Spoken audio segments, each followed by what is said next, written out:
নমস্কার বন্ধুরা, আপনারা দেখছেন স্টার নিউজ।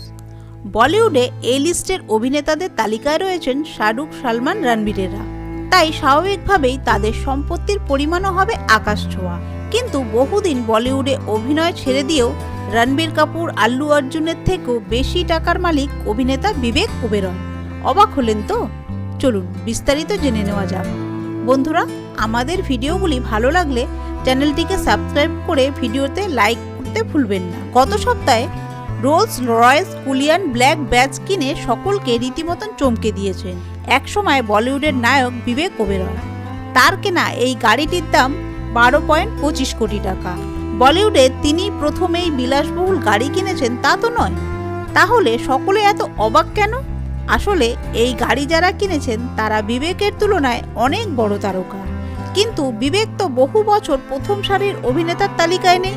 তা সত্ত্বেও কিভাবে কিনলেন এই কোটি টাকার গাড়ি? সালমান খানের সঙ্গে ঐশ্বর্য রায়কে নিয়ে সেই ঝামেলার পর থেকে বলিপাড়ায় কোণঠাসা হয়ে পড়েছেন তিনি।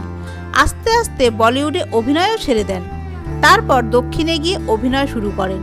সেখানে একের পর এক ছবিতে কাজ করেন, ওটিটিতে অভিনয় করেন, পাশাপাশি শুরু করেন ব্যবসাও। প্রায় 2 দশক ধরে নিঃশব্দে অক্লান্ত পরিশ্রম করে ব্যবসার সাম্রাজ্য গড়ে তোলেন।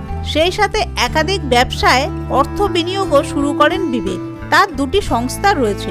আবাসন শিল্পে তার সংস্থার নাম ক্রোমা ইনফ্রাস্ট্রাকচার এবং ইভেন্ট ম্যানেজমেন্টের সংস্থার নাম মেগা এন্টারটেনমেন্ট।